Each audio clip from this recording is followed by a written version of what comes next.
Hi, and welcome to the Health Begins with Mom show. I am Dorit Balvanov, your host. On this podcast, I will share insights and interviews on health, parenting, and explore the question of what does it take to thrive as women, wives, and mothers. Now, let's get going with today's episode.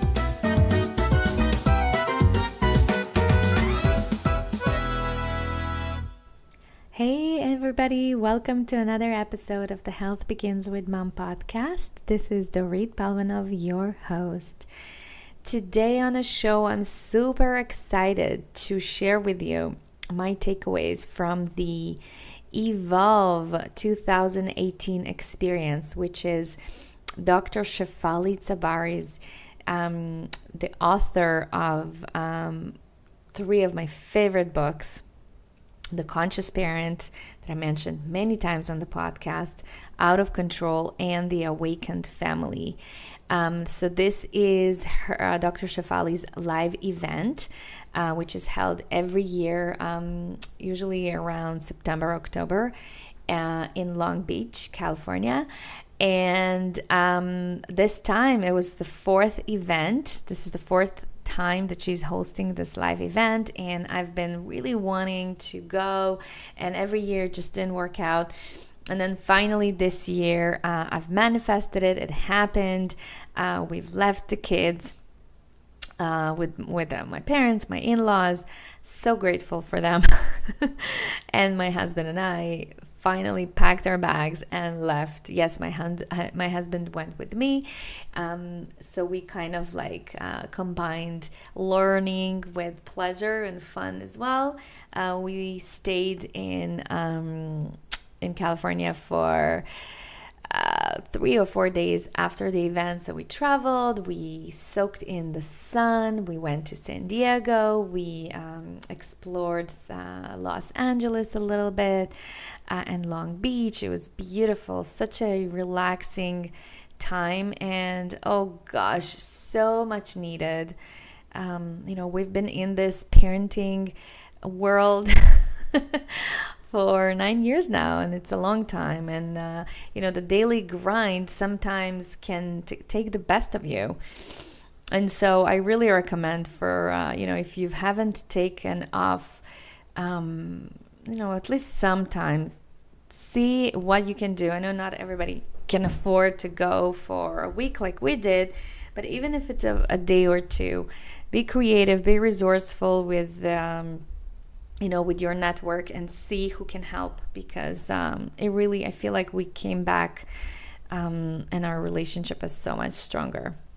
Anyways, that's not what I want to talk about today. I want to get into the actual takeaways from the event, from the conference. It was very, very powerful to me and for all the other people there. There were about 350 conscious parents in this place, in this space, in this container incubator. It was really magical, the transformation that happened in this one weekend, or at least the residue and the impact. It was really magical, and today I want to talk about that. But before I do, I just want to remind everybody to please leave a rating and a review for the show. This really helps to bump the show up and help iTunes show it to other moms who are looking for similar information, for women who are looking to thrive in their female body, who are looking to heal their generational mother-daughter lineage issues with regards to health and healing, and women who are ready and willing to just heal themselves and their that feeling of like, I'm stuck in my life and I feel like my body is not in alignment with where I want to go in my life, and I want to heal. I don't want to use the word fix because the word fix is very masculine. But the right word for me, the word that resonates with me, is heal, because healing implies a long-term process, right? And flow. So please, I would really appreciate it. You can do this by opening your Podcasts app on your iPhone. And then from there, it's super easy to leave a rating and a review. All right. Thank you so much in advance. And then, oh, yes, all the show notes to anything else I'm going to mention today, whether they are links or websites or resources, downloads, books, you can go ahead and find over at my website, over at the show notes. So healthbeginswithmom.com/ep-81. All right, let's jump into the takeaways. So the event was 3 days. So it started Friday night and then the entire Saturday, Sunday until 2 p.m. And then on Monday, there was a 5-hour silent meditation. I was I wasn't really decisive about the meditation, but I thought, if I'm there, why don't I try it? And so I decided to go to the meditation as well. And I'm going to talk a little bit about that later on today's show. But boy, I'm so happy I decided to go. It was very transformational for me. So on the first night, so Friday night, Dr. Shefali appeared on the stage. I just have to say that she is so much more fun and just lively and bubbly on stage, in person than she appears on YouTube or on other videos that you see her on Oprah. She has a very, very fun personality. I really didn't know that she's so funny. So I'm happy that I've seen that aspect of her. She was cracking us up. Like, we laughed the entire time. I thought I'm going to a very serious conference. It was serious, but the laughing was really, I really appreciate the fact that she was very, she has a great sense of humor. So some of the things that she said on the first night were really kind of, almost like a more general ideas, on the macro. And for those of you who are not familiar with the work of Dr. Shefali Tabari, she was the one who coined the term the conscious parent.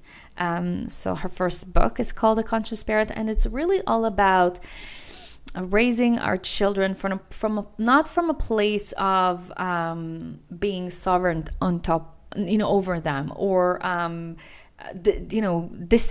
giving them hardcore discipline. It's not about being in control over our kids, right? So it's really about learning how to be in control of your own big and scary emotions so that you don't end up projecting that onto our children. And when it comes to, I was very attracted to her work because this is exactly the work that I do as well, right? Especially when it comes to the relationship between mothers and daughters. There are so many of our own agendas that unconsciously we end up passing on to our daughters, and it ends up being almost like a generational pattern that is being perpetuated generation after generation, whether it is a poor body image, or not loving and honoring your body, or even if it's a disease. I've spoken to so many of the divas, the ladies who signed up to the diva dates that I do. They went on to talk about how their moms, who struggled with a certain disease or illness, how they subconsciously were transferred to the daughter, who ended up manifesting a very similar illness also around the same age like her mom. So this is a very deep kind of healing work that I'm personally very passionate about. And I love how Dr. Shefali gives more kind of context and more guidance with regards to this work, because it is really, when you think about deep healing, not just, getting in shape to fit into a black dress, but actually to heal from the core, then this becomes really, really a powerful message. So the first thing she said was that manifestation is always happening. It's always, and manifestation is basically a fancy word for saying making something a reality, making something that you dream about, to turning it into reality, right? Making it real.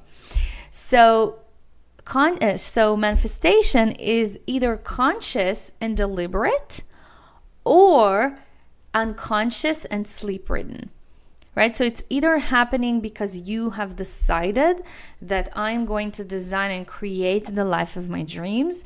I'm aware, I'm conscious, I know that, what I'm doing. I know what kind of family life I want to have. I know what kind of work I want to attract. I know how I want to show up in the world. And therefore, this is the work that I need to be doing in order to get there. Unconscious manifestation is basically, so we talked about, these generational patterns. So what happens is, I see with women, most of us are basically playing the victim and not seeing how we are the ones who actually can change our life trajectory, whether it's like even serious things like rape, or going through breast cancer, or going through a divorce, or something really, really big. Guys, I'm telling you, from what I've heard of this weekend, a lot of this stuff is actually created and manifested by our subconscious mind. It's a very, very powerful tool that we all have. We just don't know how to use it. And that is the meaning of being unconscious about your process of manifestation. And that's what she means when she says that most of us are asleep, because life just happens. We just, blame and feel like the victim, and basically, things happen to us, and why me? It's not fair. That's the kind of mentality that a lot of us have, especially women. And then we end up passing it out to our daughters, to our girls, who just reenact the same mindset. Okay, so that is I really appreciated when she said that. Then she talked about how it's really it could be very powerful to love our children less. It could be healthier than loving them so much, because otherwise, how do you live with the fact that the person you love the most causes you the most pain, right? So I feel like, we have to, as mothers, as parents, we have to release them and not be so attached to the need to be loved and acknowledged by our children. Here's a great metaphor. When you love a flower, you will pluck it, right? It's nice, you like it, you love it. But when you truly love that flower, you will let it be and blossom and continue to do its thing, right? You don't have to hold it and make it your own. You don't have to, show the world that, look at me. I have this beautiful flower. You just let it be and adore it from the side. That is the meaning of true love, because love is freedom. Love is liberation. And love is allowing children to be themselves, which is what I am so passionate about, especially as a mother of daughters. I really want my girls, I want to raise them to be themselves. I want them to really see that anything is possible, and to show them what they can do, in the world. And I really, this is something that I I cannot stress enough. This is something that it's really hard to do when you yourself as a mother don't embody, because a lot of it is done through the process of manifestation, right? We are their mothers, but we are not their creators. We are a part of the miracle of life, which is a part of a symphony. And that symphony was not constructed by you or me, right? And when she said that, I felt this tremendous humility and humbleness. Hearing this was the confirmation that I needed to keep doing the work that I'm doing to heal myself and not project more of my own agenda or past wound onto my girls. And believe me, just like you, I also have a ton of childhood and cultural and conditioning and wounds that I have still to sort through. Another thing she mentioned was that one of the worst things that we can do to ourselves or to our children is to say something like, you are not living up to your highest potential. And I love this because it was actually a wake-up call for me, because that's something that I say to my clients. But why I loved it so much is because this mindset, this belief, is actually entrenched in the belief that you are not good enough as you are, right? It's almost like, yeah, you're good, but you could be better, which means whatever you are right now is not good enough. And this is actually, according to Dr. Shefali, this is the ego's way of getting you more into the matrix. So think about your child. It's almost like I always envision my girls telling me, Mommy, can you love me as is, just the way I am? Can you, Mommy? And we torture our children and ourselves with this thinking. So it was a very good wake-up call for me, and I hope it is also a wake-up call for you. Let's just stop living up to your potential or striving there, because really the power of embodiment and the power of manifesting is living in the moment and being okay with wherever you are now, right? This is the moment. This is what matters now. She also talked about how our true self is always wanting to emerge. So I talked about this a lot on the podcast, this kind of divide that we have between our higher self and our lower self, and the competition between the two, how the lower self wants to pull you down in the form of bad habits or bad thoughts, negativity, resistance. All of that can be put under the umbrella of your lower self. Emotional eating, stuff like that. And then your true self is your higher self is that soul craving that you have that wants you to grow and expand and have more. Right? So, and that true self is always wanting to emerge. So how do we live with it? How do we kind of pass through this feeling of not feeling like we are good enough? And I'm going to talk about this a little bit less, but I just wanted to mention that it's okay to acknowledge the fact that you are not feeling good with what you have now. It's okay, but still learn to sit with this feeling and emotion, okay? She also said that motherhood is full of ego, it's full of control, full of rigidness and our own past wounding and fear. And each one of us is basically a speck on the mote of the sunbeam, right? We live in a bubble, in a story. Whatever we feel, it is not real. And our job is to find our true self. Our higher self always wants to emerge. So allow it, right? But also remember that manifestation takes time. Okay.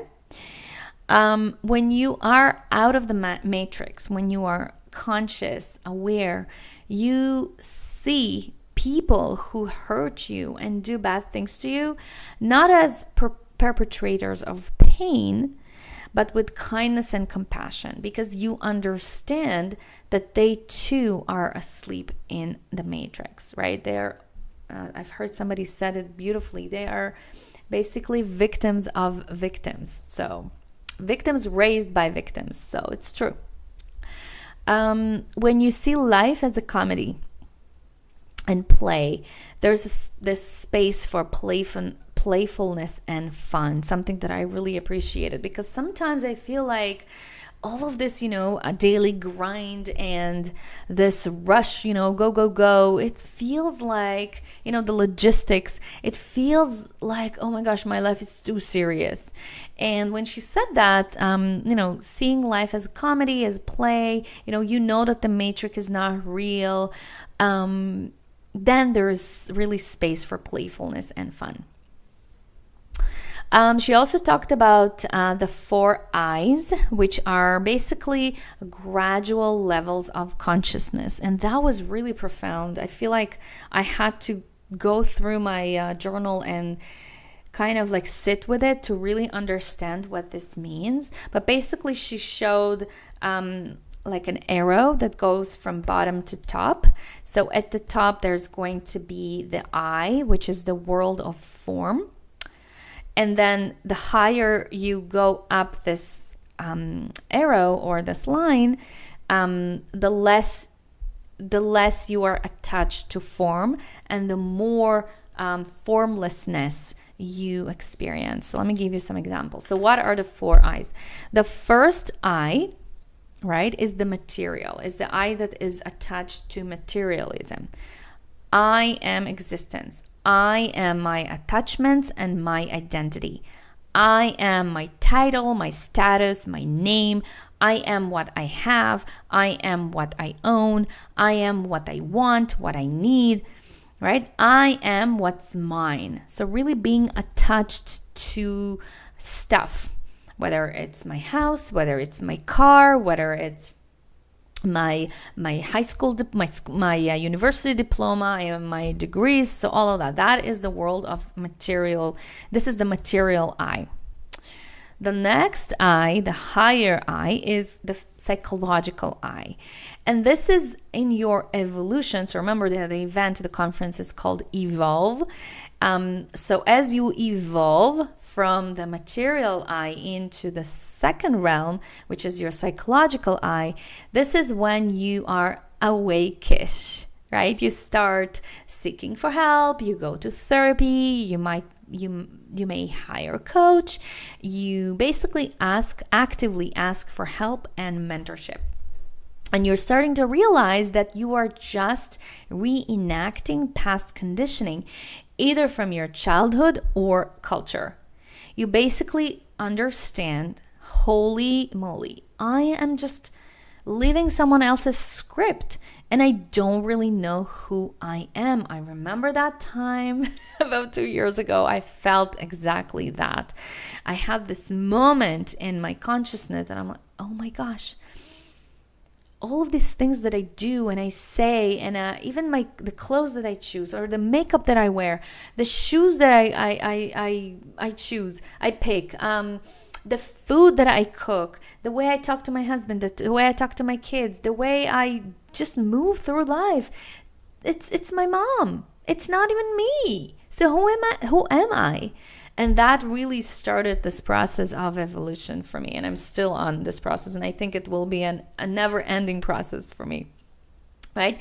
So this is the time, this is the space when you'll be asking yourself, what am I doing with my life? Where am I going? What legacy am I leaving for my children? So this is, during this realm, there's going to be a lot of questioning and deep introspection. And then the next realm is the spiritual quest. And this is where you are awake. And you start doing things like going to Vipassana retreats. Vipassana retreats are actually my next kind of level of evolution. These are silent meditation retreats. You go, you disconnect from everything, and they have them in a weekend, and they also do them in 10 days. So it's basically you go to this place that is secluded from everything, from society and like roads and the go and whatever is happening, that daily grind, the busyness. It's secluded from that, and you basically disconnect. You don't talk. Something that I thought is going to be super hard for me to do, because I am a communicator. This is my genius. But I really realized that, I am realizing, the more I mature and the more I grow, I'm realizing that I should be more quiet, I should talk less and listen more. So these are Vipassana retreats. It's a very deep state of sitting with yourself without feeling like you are really experiencing discomfort by just being with yourself in silence. This is the time when you truly are starting to revere yourself. You become a seeker, you become a meditator, you talk less, like I mentioned, and you listen more. You basically are able to leave your body and allow the ego to dissipate. All right, and she said that this is when you taste and smell true freedom, which I love. And then the last realm is the realm of transcendence. And that is basically realizing that I am a part of that divine. I don't exist as a self. I am a part of the whole, and we are all one, right? And in this stage, once you get there, if you get there, you move into the third eye, and you revere creation with every breath, right? So this is when she said you will go outside, and you're able to look at the flowers and the trees and just living just life, and you see the beauty in it, right? And you no longer feel like you're disconnected from that, but you are a part of it. And I think when it comes to parenting, this is one thing that we really can learn from our kids. I feel like our children are born into the world being having the four eyes the other way around, right? It's almost like they're born transcendent, because think about your child when they go outside, especially in toddlerhood. It is so hard to go for a walk with them, because they don't walk. They walk for like 2 or 3 steps, and then they see a little rock, or they see a little centipede, or a roly-poly, or a little flower. And it's all so fascinating to them, right? And then as they grow up, it's almost like they lose that sense of connection with the universe, with the divine, with the whole. And so I feel like our job is to go there, to go back to these higher realms of self, and also allow our children to stay there, as opposed to become so entrenched in materialism and the consumerism of the world. Right? So basically, she really talked in the first night, she really talked about what is life about. And it's about being okay with whatever comes at you, for you at the moment. It's all about trusting that you are going to be okay no matter what.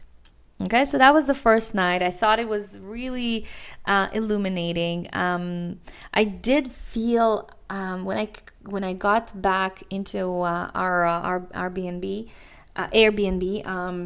I had this massive headache because it was these ideas are not, they're not intuitive, especially, for us that are still in the matrix. It's really hard to listen to it and then implement, right? It sounds really nice, but then what do I do with this information? So that was the first night. The next 2 days were really about implementing. So now and now let's see how we actually use this information and how we, what's the word that she used? How we deconstruct, the feelings, the emotions, the hard things that come at us in our life. So the second day, Saturday, started with somebody else who did a presentation. Her name is Rini Jane. She's the founder of GoZen.com. Which is where she teaches children through, cartoons and, their language, basically the things that they can relate to, all about mindfulness and how to regulate levels of anxiety. Her personal story is that she herself was a very highly anxious child, and basically the way she healed, she is sharing that with the world. I loved her presentation so much, and I'm working on bringing her on the podcast. It is taking me some diligence, but I will make it happen. So stay tuned. So basically what Rini was talking about was that the goal of every parent is to have a child that is motivated, successful, and happy, right? Especially she talked about how she's coming from an Indian family and how these are very, very important values in in the Indian culture, but actually not only in the Indian. I come from a Jewish Russian background, and these values are very, very similar for us too. So then the question becomes how do you actually make your kid motivated, successful, and happy, right? So what she was saying is that these words, they have to be replaced with other things. So for example, the word motivation should be replaced with curiosity. So how do we raise a curious child? Right? Why curiosity? Because when the child has curiosity, then they are naturally motivated to solve a problem, right? So she was talking about how do we raise a curious child. It's all about allowing your child to take reasonable risks on a regular basis, right? So think about yourself, and I'm thinking about myself definitely, how that daily grind, the logistics, we just want to get things done, go we want them to be in bed, to put them to bed as soon as possible, to get them out the door. It's all about the logistics, the getting things done. But what if we could stop and actually allow them to do things that are a little bit riskier, right? So for me, for example, super hard. I like when my house is clean. And I remember when my kids were growing up, I did not allow them to pour their own water or their own juice into the cup because I didn't want them to be messy. But here, this is just an example, allowing them to take these reasonable risks, right? So allowing them to experiment and be curious about how life works. She also talked about how school is actually the place where curiosity comes to die. As she works with many schools in the New York City area, and how she sees that the way the school is built and designed, many times it doesn't cultivate curiosity in children, right? Because it's a very kind of like in the box way of learning. So what we can do as parents is help the child to make connections between their intrinsic interests and schoolwork. And she shared this great exercise with us, which you can actually find a link to in the show notes below. So you can just go to healthbeginswithmom.com/EP-81. And this exercise is called Building Connections exercise, which is helpful to show children how to make connections between what they learn at school and their personal interests, right? So for example, if the child is interested in video games, this could be matched with visual arts activities learned at school. Or if a child loved drawing and making things with their hands, maybe this activity could be matched with sketching and architecture lessons learned in school, maybe even geometry, right? I think it's a great idea, and I'm so excited to do this exercise with my oldest daughter, who seems to not enjoy school lately. So I'm hoping that this will help us. And the reason, and I see this so many times in my household, when children are so excited, my daughter loves making things. She's very creative, but going to school, she comes back home and she is drained. Her energy is so low, which is a challenge. It's a challenge I know for many of us. Also, she was talking about how to teach children to be in control of their thoughts and big and scary feelings, and how to take action on their, endeavors is by taking an itty-bitty action towards whatever they want or need to achieve in their life. So it's not about taking gigantic steps. It's about taking small, teeny, tiny bits of action, right? And isn't it so for us too? Of course it is. And then instead of making your kids successful, help this child to strive meaning from their current life, right? Strive purpose. So stop asking questions like, who do you want to be when you grow up? And instead, she said we should start asking children questions like, what do you think that you can contribute to the world? Right? So she said we have to start getting into the habit of getting them to think in terms of problem solving. What needs to be done in the world?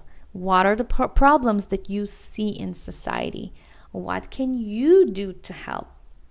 Right? You can do something to change that problem which you see in the world.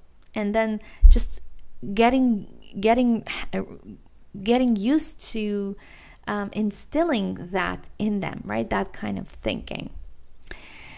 When a child has a meaning and a sense of purpose, it allows for the ebb and flow of emotions and eradication of perfectionism.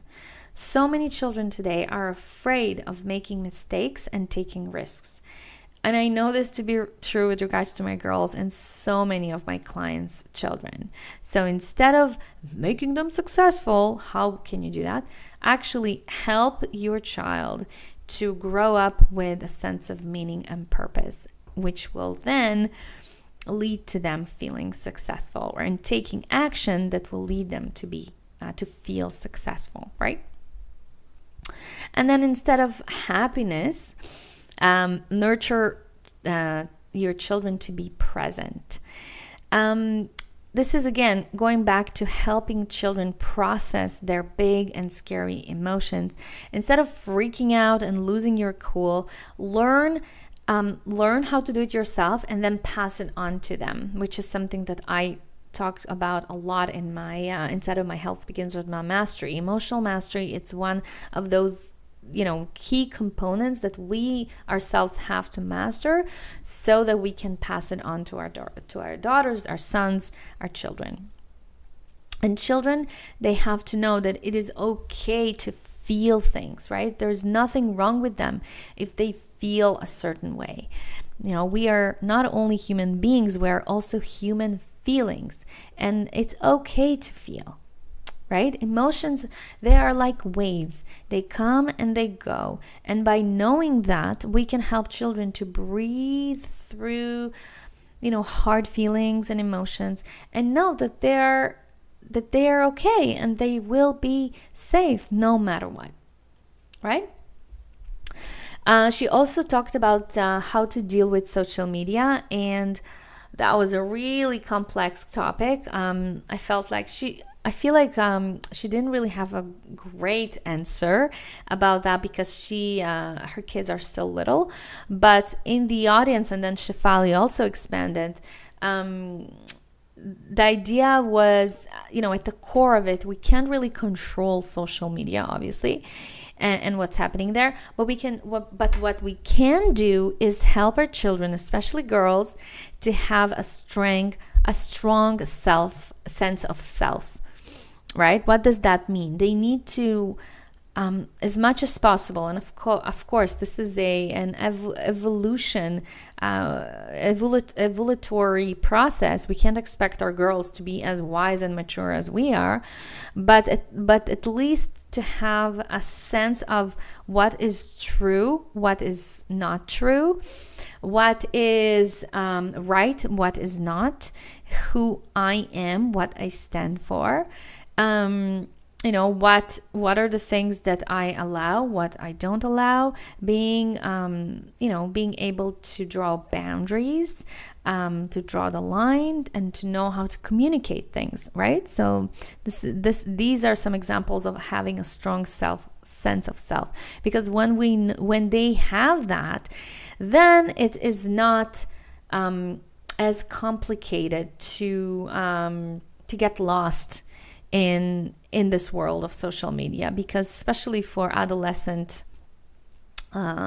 children, that is where they get a lot of fear and insecurity from, and body shame, and a lot of very deep and dark issues and problems that come from that place. But there's also beauty there. So really teaching them and showing them how to use that tool, how to use technology to help them have a better life, as opposed to, making their life miserable. So it is our job to expose them to concepts and ideas and problems that we see with social media, just with the society in general, and teach them how not to get sucked into this, right? Of course, she did talk about delaying the phone as much as possible, and if it is absolutely necessary, so, if you're really concerned about the safety of your child, just give them a flip phone instead of a smartphone, right? And also she talked about how we have to also be honest with ourselves, because we are also exposed to phones and screens a lot. And so she talked about how we have to also minimize our own exposure to screens and technology, right? And then Dr. Shefali came on stage, and she spoke about, again, about manifestation. Like I said, it's really a fancy word to say how to make your dreams a reality. So she talked about how, the problem in society we have today is the instant gratification, right? We want everything and we want it now. How hard it is to be patient and to wait for things, to incubate creativity and ideas. And she said, what I love that she said, don't mess with manifestation. When you want to create something, just wait. There is no forcing creativity, motivation, curiosity. It's either there or not. Right? Flow is not something that you can force. It will come. It will, right? Just trust. And don't keep poking at inspiration. Decisions are easier to make when they are ripe. Otherwise, it will always feel like you're out of alignment. And I feel that really resonated with me. We've done a very powerful exercise called the arrow exercise, which is really all about processing emotions and pain. I'm not going to go too deep into this here because that took us half a day. It was a very deep exercise, very deep therapy exercise. But the idea of this exercise was that pain is inevitable because life happens, right? But suffering is optional, always. Why does this matter? Because often pain, if you think about it in terms of arrows, it's like a first arrow that is being thrown at us, right? So if you think about Cupid, think about Cupid for a sec. When it comes to the first arrow, in most cases, we don't really have control over it. So examples of first arrows would be things like you were fired from work, your spouse said something nasty, your child is driving you crazy, you've heard a painful comment from someone you love. All these things. In most cases, you don't really have control over them, right? Life just happens. But from that moment on, you have a choice to either accept the second arrow or to move and allow it to pass by you. When we respond negatively or take things personally, we allow the second arrow to penetrate us and hurt us, right? So let me give you an example. An example of the second arrow would be, let's say that you were laid off from work. That would be the first arrow, right? It happened, life happens. Now, do you dwell in it and convince yourself that you're a loser? How did it happen? How could they do this to me? And then be depressed for months on end about it. Or, so this would be an idea of allowing the second arrow to penetrate you. Or, how would you move and allow it to pass? By deciding that you are not a victim of circumstances and that you hated this job to begin with. So this is your opportunity to do something else, to try new things, right? This is your opportunity to play. So remember, you see how different the energy is. Remember that life is a show. I spoke about this earlier, right? She mentioned that life is a theater. It's an act. It's a matrix. And in order to enjoy the show, you have to play. Otherwise, everything will feel too serious, hard, unmotivating, and uninspiring, right? Who wants to live like that? The first arrow is neutral in terms of character because it is outside of your locus of control. The second arrow, however, is our thoughts about the first arrow, right? So what happens is we project our own judgment, whether good or bad, it doesn't matter, but it is our judgment. It's belief that something shouldn't be. It's not fair. And what is common about judgment? The judgmental mind of ours converts something neutral into something that is subjective. So what happens is we put our own spin on it, and we must understand that this is bound by choice, right? We decide to interpret, life situations in a certain way. Now, here's where this is useful to our topic here on the podcast. Judgments are hurts. They're signals that something hurts or something that is hurting or wounding in us, inside of us, from the past. This is an opportunity to be aware of it and heal it, right? And healing is necessary so that you learn not to linger and pass through old conditioning and create the life that you want and not live by generational constraints. So for example, for me, one of my wounds, I spoke about this many times on the podcast as the mother. I call it also the mother wound. One of them were feeling like, poor me, why does it happen to me?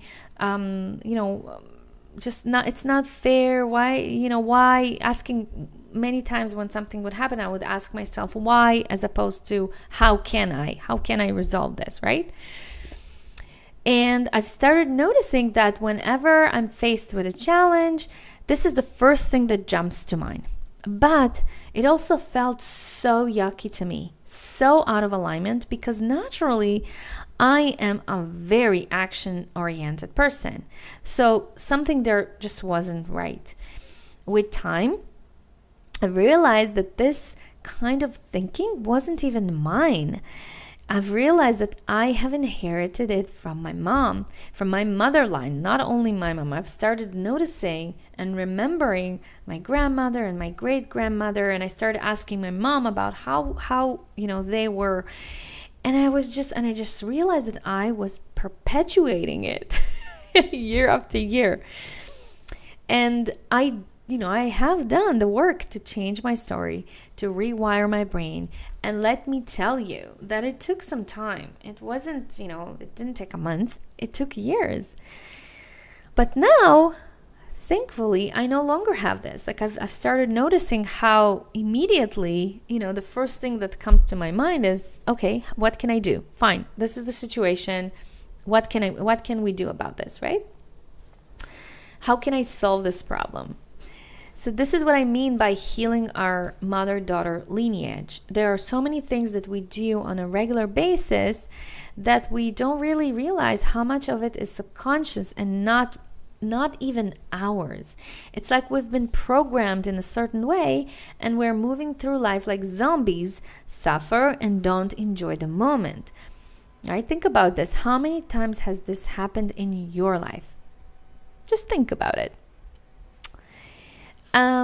So she was talking to us about really thinking about and contemplating about what is it in our own life that we are constantly reenacting. Do we have a negative self-image? Do you love or hate your body? Do you have a chatty mind? Are you negative? Do you resist a lot? Do you say no a lot? Ask yourself, is this truly, authentically mine? Or is this something that I could have inherited from the people that I was raised by or by my culture? And then if this causes you suffering, right? How many arrows are you allowing to throw at you, right? It's not only the second arrow. She was talking about how many of us are have already accumulated arrows in the hundreds, right? Every single time we hear somebody make a comment or say something that doesn't really sit with us, we get it gets us kind of like in this alert mode, right? And that means, if something is triggering to you, that means it needs healing. And this is the best way that I know of to truly heal, to truly see how you are the only one who is in control of your life. No one can save you but you. And this is how powerful your mind is.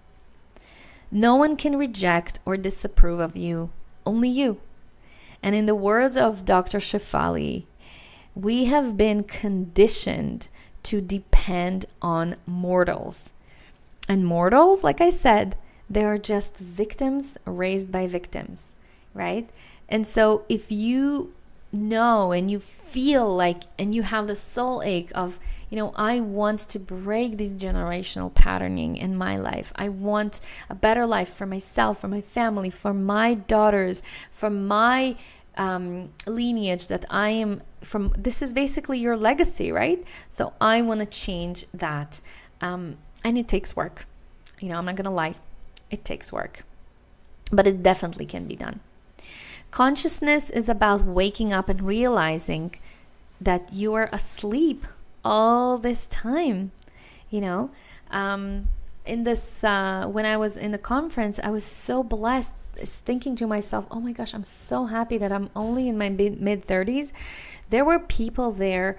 I've actually met mothers and daughters who came together to the event, and these mothers were way in their 60s, mid-60s, 70s even, and how heartbroken they were. Like, they were so hurt that this information, this knowledge came so late to them in their lives. I personally think that, we should not be judging this in ourselves, and we are all on our own life's journey. But I saw the pain and I saw the hurt. And so, I don't know, I guess what I'm trying to say is that you're so lucky for hearing this and being on this podcast with me. She also talked about how when you wake up, quote unquote, you finally connect to your own being. it feels really good, and you are finally falling in love with yourself. And you may be called selfish and self-centered and, somebody who is just preoccupied with yourself, and that's okay. You know that it doesn't come from a place of the ego. It comes from a place of knowing that you matter and that everything begins with you, right? Taking care of yourself is no one's job but yours, and other people are not going to like this, but that's okay, right? This is not about neglecting your duties and responsibilities, of course. Rather, it's about saying, I matter, I will not do this anymore, and about being creative and resourceful in your solution to the problem, right? This is about revering your own being. You no longer need anything from anyone because you are self-giving. You don't need anybody's approval. You don't need anybody's appreciation or the tap on the shoulder or you're doing amazing, although that is great, to be surrounded in this environment, but not to the point that if you don't get it, you feel like you are lacking in something. This is not abundant feeling. This is not abundant living. If you are so attached to needing something from someone, we have to understand that we have the capacity to parent, raise ourselves, to mother ourselves because we are self-giving. Okay? Now, I want to be clear here. This is not about living alone or secluding yourself from society. I hope you really understand that. What I am talking about here, and this whole conference was about, it's not taking life so seriously. It's about allowing playfulness and fun. Laugh at yourself and with yourself and also with other people. The main thing that I am taking away from this conference, and I want you also to take away as well, is the knowledge that we have control over nothing, literally nothing but our thoughts. How we respond to things, how we respond to life, to behaviors, to meanness, to words, to someone's looks, etc., etc. All of that is subjective. It is your own shit being reenacted over and over again. If you're happy with that, great. But if not, it is your duty to set yourself free. Also, this liberation will show you that you are the one standing in your own way. This is incredible. I see this so many times in my life, right? And that's it. That was the second day. Like I said, it was a very full day.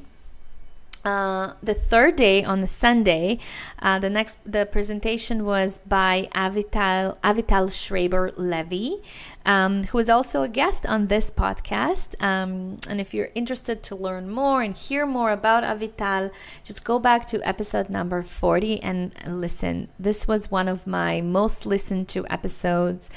We talked about peaceful parenting and respectful parenting.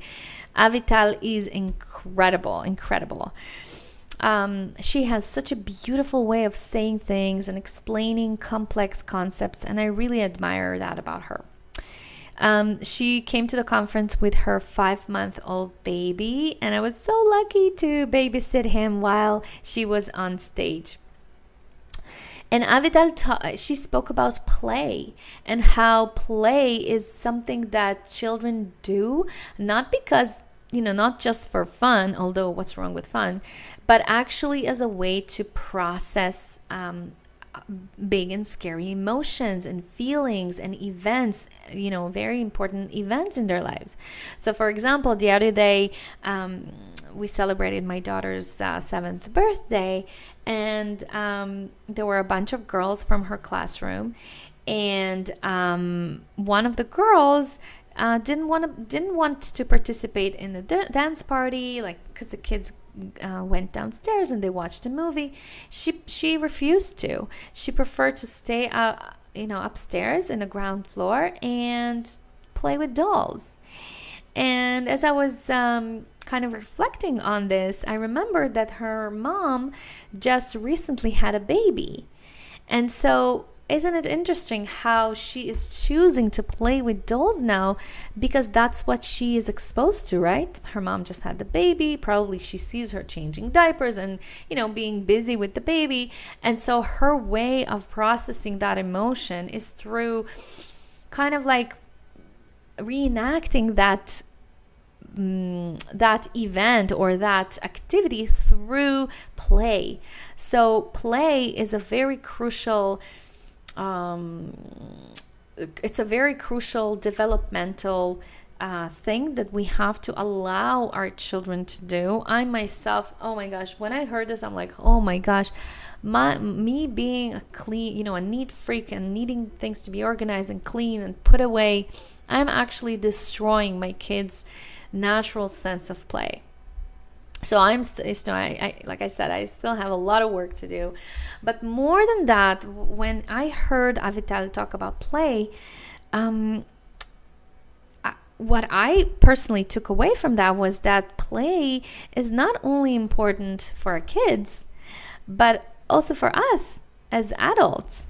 Because I feel like the moment we have children, like I said, life becomes too serious. We have to be responsible, and everything becomes hard. A lot of it is because we don't give ourselves permission to play. A lot of us, we kind of let go of our hobbies or the things that fill us up. And we just kind of lose that spark or interest that is brought by play and by just doing fun things. And so I actually reached out to Avital and I want her to come on the show again so we can talk more about that idea of play for the parents. Not so much for the kids, although for kids, of course, it's amazing as well. But and I'm so happy to say that she agreed, and so she will come on the show. I'm not really sure yet when, but she will come and we will talk about this again. But that idea of play was really resonated with me. And then the last day, the Monday, we had the most incredible experience. I feel like this entire event, that day was the best for me, the best. That day we have done a silent meditation, 5-hour silent meditation where basically we were silent for 5 hours meditating. Yes. And I was personally so afraid of this. I've never done such a long meditation. I think the longest I've sat, quietly in silence was maybe for 20, maybe 30 minutes. Because and the memories that I have from that are not so positive. I would cringe a lot. I would feel like I'm itchy, or all of a sudden I become hungry, or I feel pain. I remember these feelings, and that's normal in the beginning.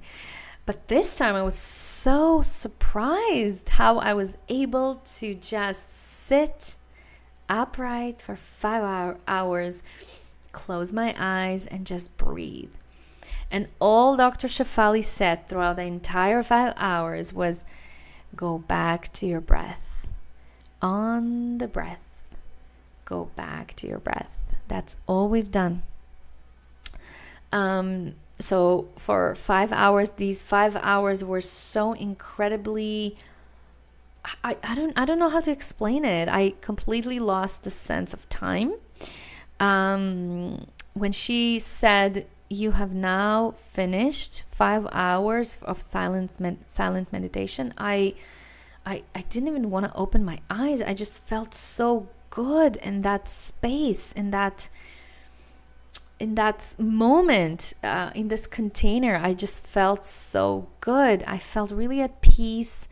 I just wanted to I think I could easily do another 5 hours. I really completely lost the sense of time. It wasn't at all hard for me. I wasn't cringy. I wasn't itchy. I just wanted to be there. And that actually inspired me to seek Vipassana retreats. I'm so excited to do this. I'm afraid a little bit because, this was 5 hours. The next, the shortest Vipassana retreats that I know about are 3 days long. So I don't know if I'll be able to not talk for 5 days. Not only not talk, you have to sit and meditate for all this time. So I don't know. We'll see about that. I'll definitely keep you guys posted. But that really inspired me. All in all, this event, this retreat, that conference was really,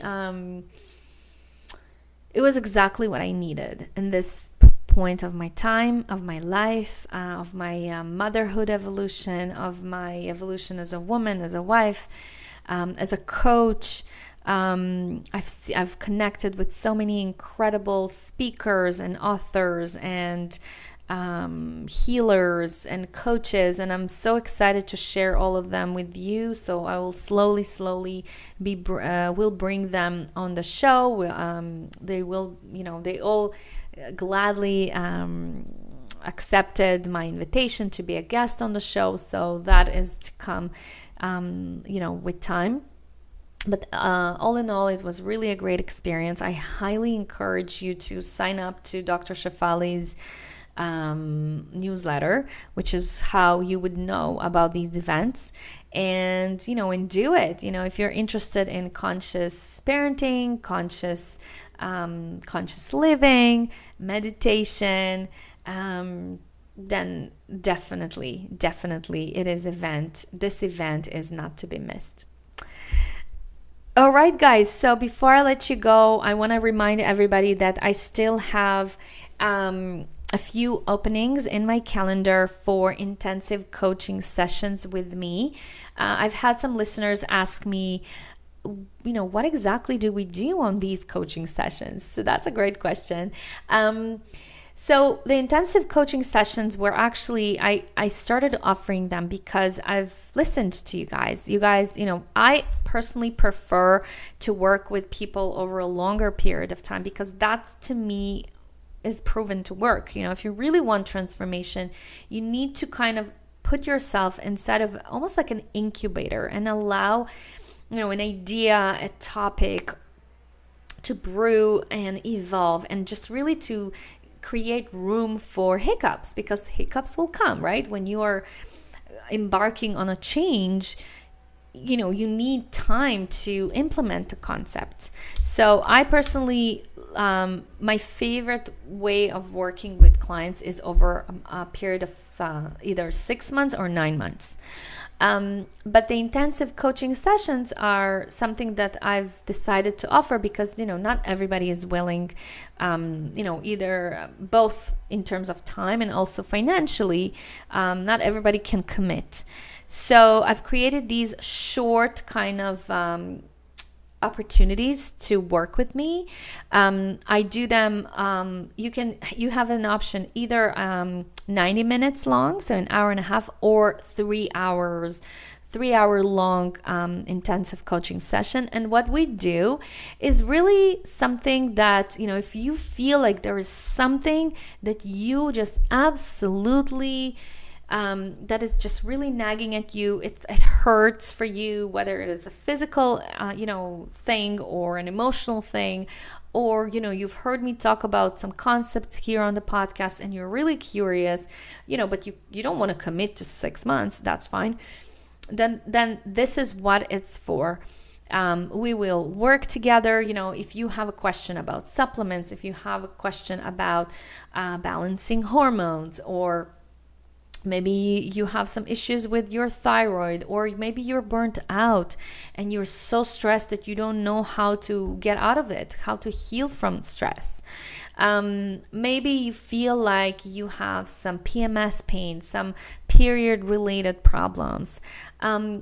basically anything that is related to you as a woman, as a wife, as a mother, in your evolution as a human being. When you feel like your soul is aching a change and you don't know how to solve it, right? You know what the problem is, but you don't know how to solve it. So an intensive coaching session can be a great way for you to just kind of like dab into the solution or see what's possible, and also kind of like interview me and get and set a sense of my style, a sense of my knowledge, of my genius, my expertise. This is really for you. So to book these coaching sessions with me, whether it's the 90 minutes or the 3-hour long, just go to calendly.com/Dorit Palvanov.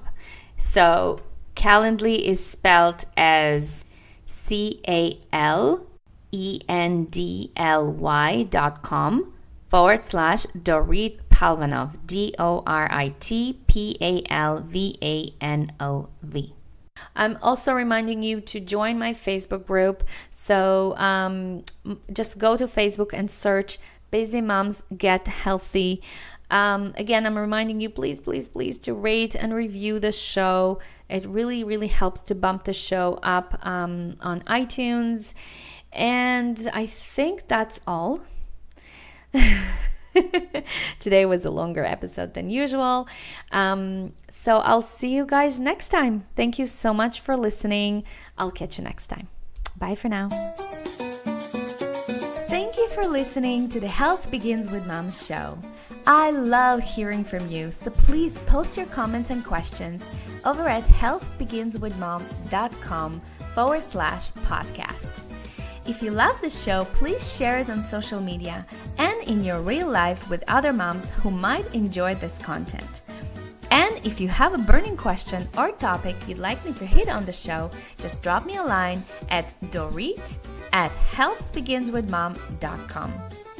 And if you love the show and really want to support it, please go to iTunes, write a review, and subscribe.